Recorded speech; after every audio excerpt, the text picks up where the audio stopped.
merci beaucoup à l'écran di suñu sponsor bi ñuy dalal saa su nekk ci matinal bi Souleymane Niang marhaban bikum.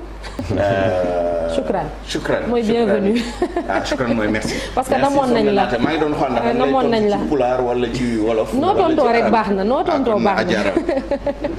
macha allah Souleymane ma ne ko namoon nañ la déwénati Souleymane. fekkee leen déwén maa ngi leen di nuyu di leen ziyaara bu baax a baax maa leen raw. di nuyu suñu mbokk téléspectateurs yi di nuyu suñu naataangoo yi nekk ci groupe bi yëpp. rawatina ñi nekk ci régie bi actuellement di réaliser émission bi. di leen baalu àq di leen baal àq di ñaan yàlla baal ñu àq ñun ñëpp. allahumma amin merci beaucoup Souleymane Niang Souleymane Chérif lan la. Souleymane Niang yaa fi nekk doon li nga wax Souleymane tey jii Souleymane ci jàngat bi wàllum koom comme d'habitude nga bëgg a taxaw ci euro ak dollar bi nga xam ne dafa tolloo c'est arrivé depuis le 11 juillet n'est-ce pas ak njeexital yi mu mën a am ci suñu koom-koom ñun waa Sénégal. tolloo ci boo jëlee chiffre principal bi mooy 1 bi. waaye boo jëlee li ñuy wax bits yi mooy li topp ci virgule bi xam nga 1 virgule. absolument ci taarix dañuy def wala par habitude 4 chiffres yi mujjee yi. moom lañ ci toftal pour xool nan la monnaie yi di fluctuer mais pour la première fois démb. L'euro est passé en deçà c'est-à-dire léegi dollar sax moo ëpp euro tuuti bu ñu koy méngale dañ naan ñoo tolloo parce que fu mu nekk nii $1 égale 0,973. Tout à l'heure il y a 30 minutes c'était 79 mu wàcc ba 71 yeeg 73 donc monnaie yi day fluctuer mais depuis démb dollar bi dem na léegi ba nekk ci kaw euro bi muy gulet c'est la première fois muy am te loolu mënta ñàkk njeexital ci suñu économie njeexital bi nag bëri na ay pàcc. am na ay conséquences négatives comme am na tamit mën na am ay conséquences positives loolu nit ñi dañ koy fàtte mais amaana njeexital yi nga xam ne safaan la day lor suñu économie moo ëpp njeexital yi nga xam ne dafa am ngëneel ci suñu économie surtout nag boo ko méngalee li muy yàq moo ëpp li muy defar ba tax na boo defee la somme xëy na conséquences négatives yi moo ëpp conséquences positives yi. kon ñu tàmbalee ci safaan yi maanaam conséquences négatives yi. bismillah mën nañ jël aspect commercial. xam nga dafa am lenn lu nekk suñu économie yi. moom mooy ñu xaw a sonnal tuuti moo ñu xaw a lottal tuuti moom mooy ñun ay importateur net la c'est-à-dire boo méngalee li ñu jéggaane di ko dugal ci dëkk bi ci marchandise biens et services parce que du ceeb rek ak meew ak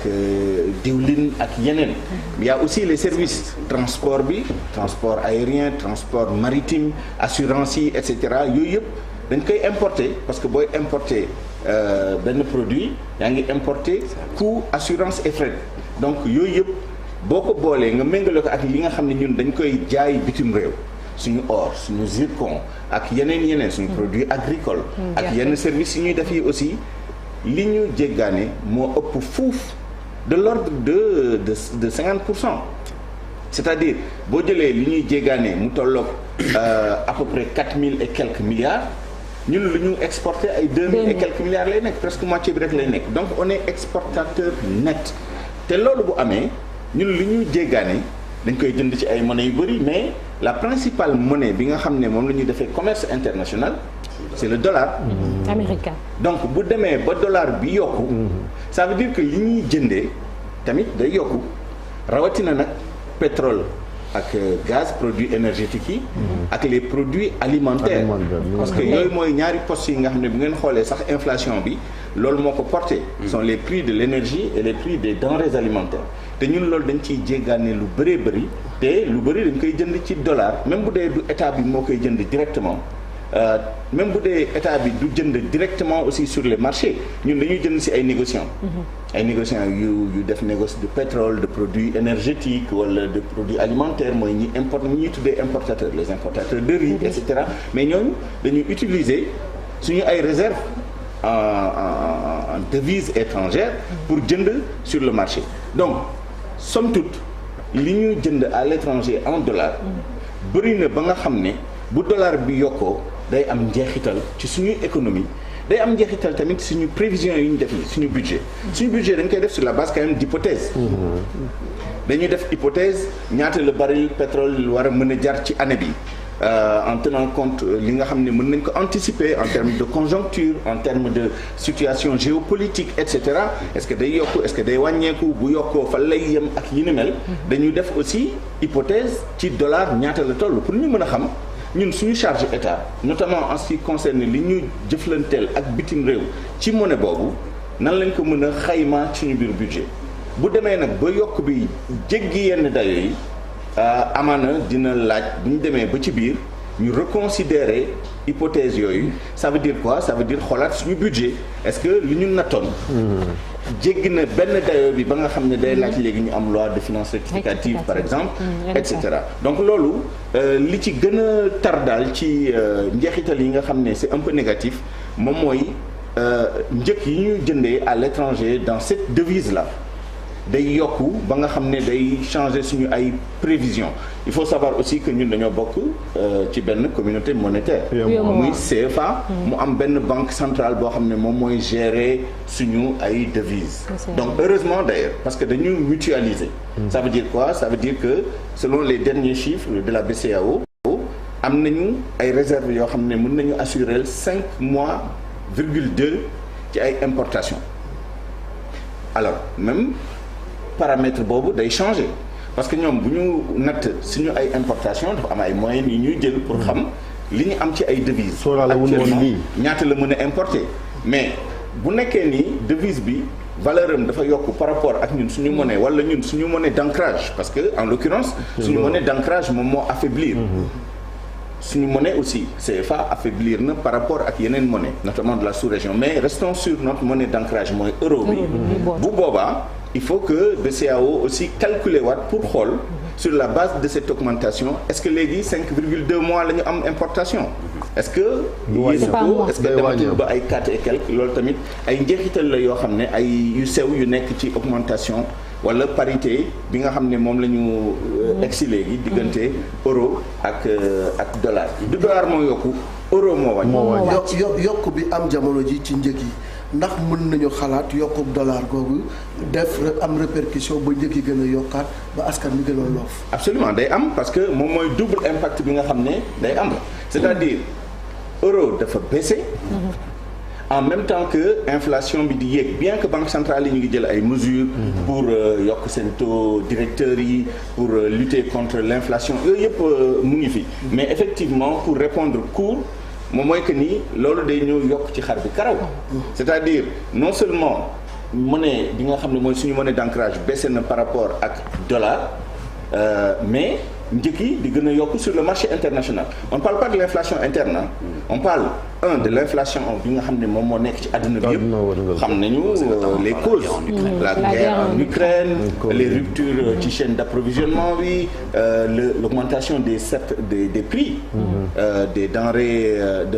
alimentaires ak de l'énergie yooyu xam nañ ko mais li ñu gën a soxal fii moom mooy inflation importée c'est-à-dire augmentation prix boobu am ci marché mondial bi ci yenn marchandises yi te ñun ñu koy importer day yokk suñu inflation intérieure donc ñaari inflation yooyu bi nga xam ne moo am ci marché international bi ak bi nga xam ne ñun ñoo koy jéegaane mu ñëw dugg suñu biir dëkk effectivement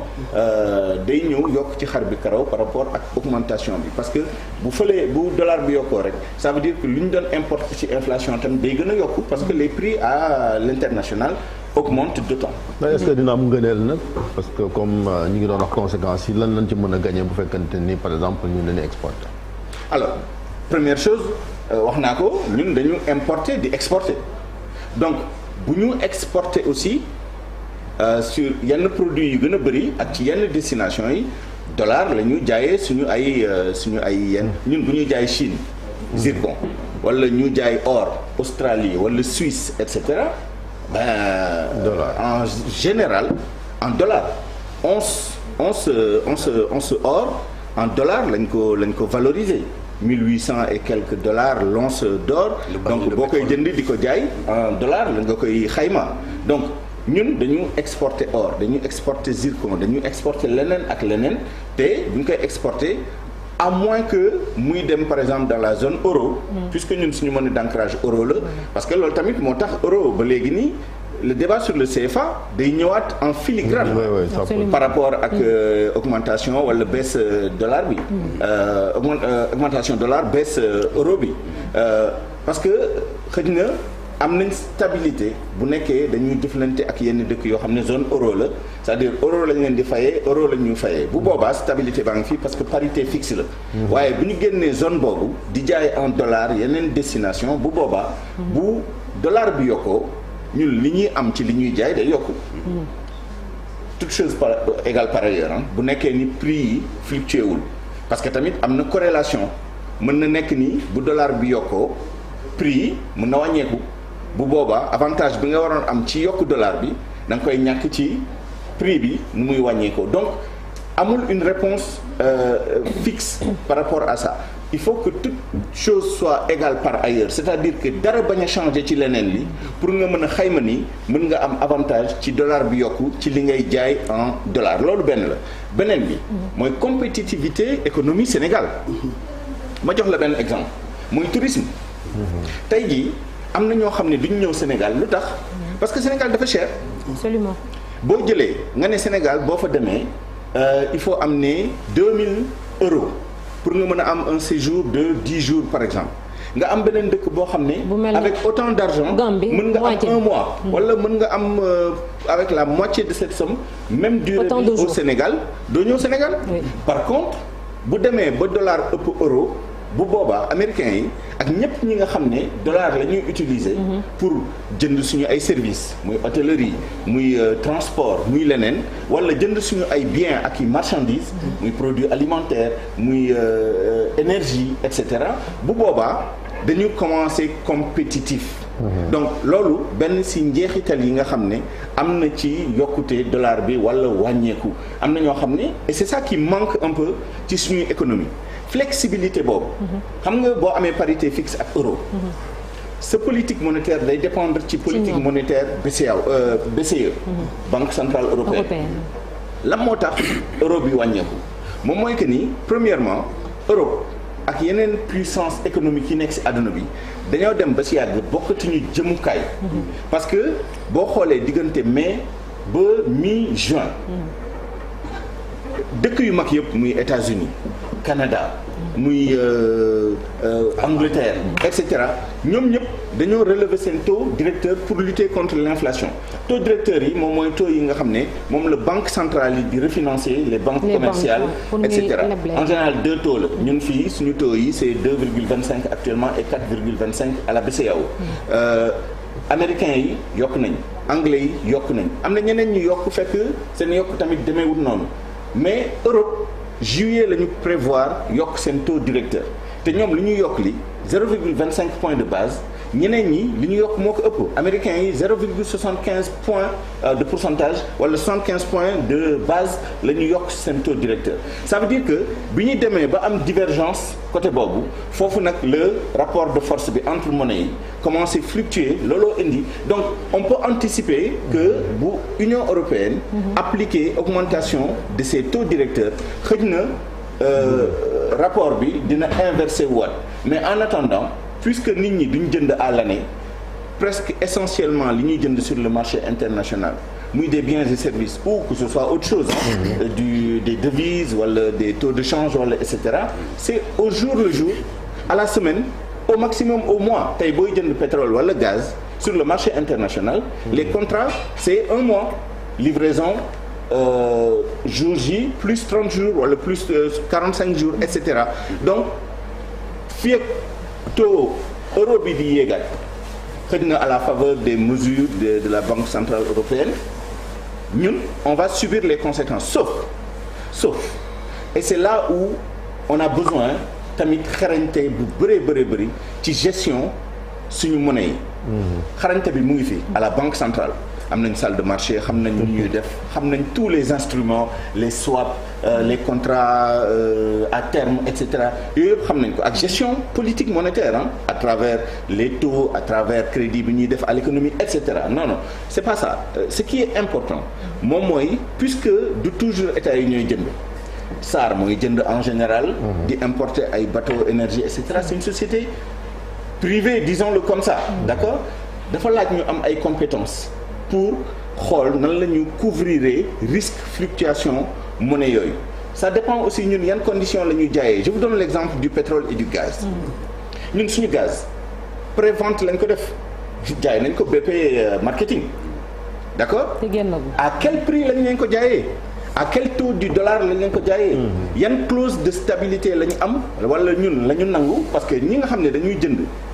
say ay biens wala sa ay services sur la durée du ñu ay dof. ils ont des batteries d'avocats de financiers d'économistes et de spécialistes en toutes choses. yoo xam ne pour s'assurer que ni yow bu nekkee dama ne damay jënd sa gaz pendant 10 ans. dinaa couvrir risque ni. ci 10 ans yi mën na am dollar egg benn niveau bi bu boobaa dañ naan la ok nañ jënd sa gaz à tant de dollars mais on s'arrange pour que dollar bi du dépasser jamais tel niveau wala bu ko dépasser bu boobaa dañuy toogaat renégocier wala bu ko dépasser àlla bu dee ñun duñ la fay lu taux boobu dañ lay fay benn taux maximum boo xam ne dañ koy déggoo comprendre donc il faut aussi que côté boobu ñu xool nan la ñu mën a jouer ci loolu dëkk yi nga xam ne dañoo am seen monnaie propre actuellement mën nañ jouer seen politique monétaire di dévaluer seen monnaie di ko réaliser est-ce que Souleymane du indiwaat débat bi yaa ngi ko doon wax sànq ci franc CFA justement que surtout Afrique parce que ñu ngi fi doon wax wàllu éco c'est vrai que Sénégal wala réew mu nekk mënoo am sa monnaie et cetera parce que baaxul mais ñu am ñun comme monnaie boo xamante ni dans la sous-région dina mën a tax quand même ñun ñuy bañ a sukkandiku ci caprice yi nga xamante ni mooy banque centrale yeneen dëkk yi ñu ëpp doole comme euro am dollar. caprice banque centrale yooyu xam nga lan les critères de convergence xam nga ñun condition parité fixe bi ñu amoon ak franc français d'abord et euro. vis-à-vis de la France moom mooy que ni dañu doon imposer ay critères.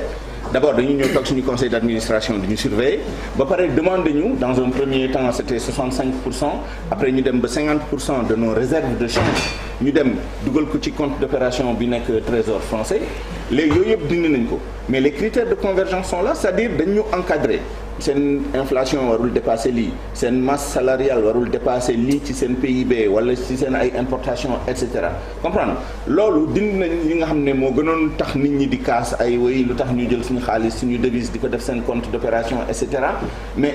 dindi nañ loolu mais dindi lu ñu leneen li alors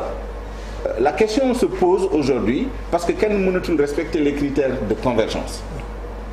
dans ces conditions-là quel intérêt le euro am pour arrimage bi et cetera hormis les intérêts stratégiques les intérêts commerciaux et cetera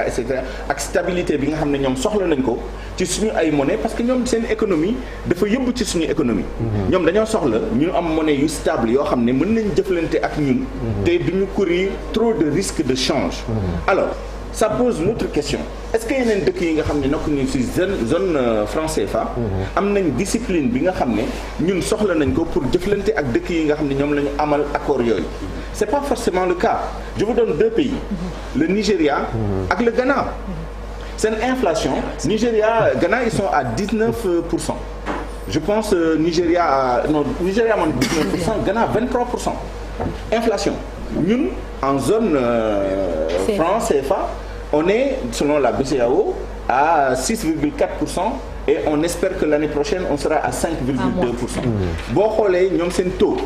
leur taux directeur, c'est des taux à deux chiffres. Ñun suñu taux directeur on est quand même entre 2,25 et 4,25%. Ça veut dire que économie yi am na asymétrie. Il faut pas aussi que ñu tomber dans la facilité. Parfois gars yi dañu xaw a wax yenn affaires yi nii politiquement ça passe mais la réalité économique moom mooy que nii il faut mu am convergence suñu dëkk yi ba pare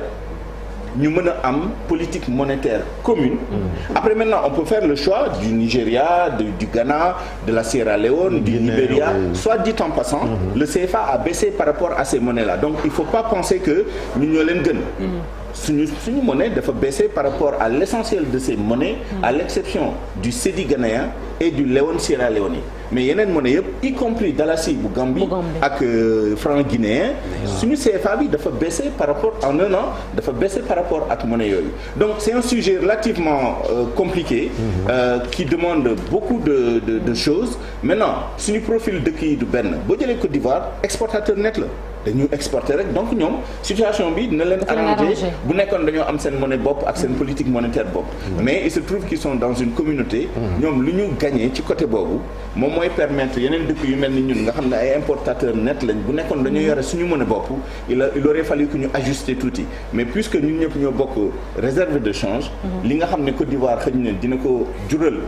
communauté bi en termes de devise moom mooy permettre ñun tranquillement ñu mën a assurer suñu ay importations quelle que soit la conjoncture mais c'est un débat qui va revenir d'autant plus que c'est la première fois que ça arrive donc bu nekkee dafa nar a durer et j'ai regardé la courbe boo jëlee les 5 dernières années le dollar n'a cessé d'augmenter par rapport à l'euro xëj na tey lañ doog a def croisement bi dollar yéeg ci kaw euro mais c'est une tendance lourde depuis même 10 ans donc si ça doit se poursuivre comme ça il va falloir probablement que le débat sur le CFA revienne sur la table en attendant il faut que nos États continuent à faire une réflexion approfondie ci nan la ñuy gérer seen monnaie à travers la BCEAO et éventuellement plus tard nan la ñu amee un peu plus d'autonomie en matière de politique monétaire pour mën a dëkku situation yu mel nii parce que dina dem ba toll foo xam ne situation bi duñ ko mën a gérer mais en tout cas le bon côté de la chose moom mooy que ni nos économies vont être de plus en plus compétitives par rapport ak yenn marché yi émetteurs notamment sur le tourisme et sur d'autres activités. Pour terminer Souleymane yaa ngi doon wax sànq ni BCE di Banque centrale européenne peut-être ça va dépendre ci jéego yi mu nar a def ngir mu xaw a yéegaat tuuti mais est-ce que duñ ko wekkaat tamit ci li waral li am muy guerre ba ca Russie nga xam ne jeexagul ba léegi ndax même bu BCE jëlee ay dogal te guerre bi jeexul yëf yi du gën a jëm kanam. évidemment guerre bi dina continuer am ay impact nit ñaa ngi wax ni au minimum 1 an ba 2 ans njeexitalu guerre bi dina continuer di affecter économie mondiale ça veut dire que ñu ngi ragal récession donc banque centrale ñu ngi def seen wàll am na ñeneen ñoo xam ne dañoo war a def seen wàll y a pas que les banques centrales il y a les autorités politiques des pays yoo xam ne dañuy jël ay décisions pour soutenir l'économie ay plans de résilience ay plans de relance ak yi ni mel donc ce sont ces effets combinés là donc effectivement guerre bi dina continuer am njeexital ku nekk nag et c'est ça qui est important c'est-à-dire lan mooy intérêt lu mel ni suñu dëkk yi ñu xaw a autonomiser wu tuuti par rapport ak ay BCE par rapport ak euro arrimage yi affaire yu mel noonu moom mooy que ne gis nga bu sikkim lakkandoo ku nekk sa bopp ngay tal yaakaar naa ni tey jii BCE bu ñu toogee di def seen gouverneur yi toog di réfléchir du ñu xalaat prioritairement tey seen priorité ñoom ñëpp dëkk yëpp ci àdduna bi mooy lutter contre l'inflation. Absolument. Comment BCEAO seen banque centrale yi nan lañu def pour déjà maîtriser la stabilité des prix. Absolument. Stabilité des changes bokk na ci yi nga xam ne dimension politique monétaire la stabilité des changes lutte contre le chômage la croissance économique etc. mais aujourd'hui tous les efforts sont concentrés sur la stabilisation des prix. Ça veut dire quoi? Ça veut dire ku nekk sa bopp nga tal ci sa intérieur zone économique. Donc ñoom nous sommes le cadet de leurs soucis pour l'instant. Donc voilà pourquoi ñun tamit bien que wax dëgg yàlla ñu ngi toppatoo suñu bopp à travers beaucoup de choses soit dit en passant dollar bi bu yokkoo ñi nga xam ne dañuy defal ay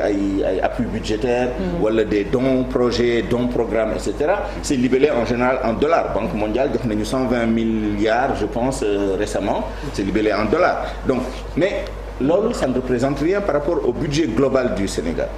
Donc ku nekk na tal boppam. ñun tamit nañu xool sur la durée. Comment vraiment on peut faire en sorte que ñu am plus d'autonomie dans la gestion de notre politique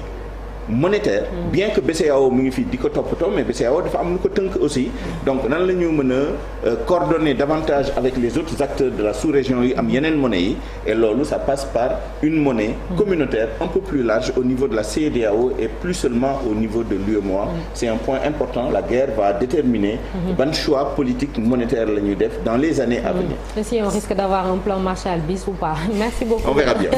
Merci beaucoup Souleymane Niang ci jàngat bi léegi dañuy soobu ci beneen pàcc bi.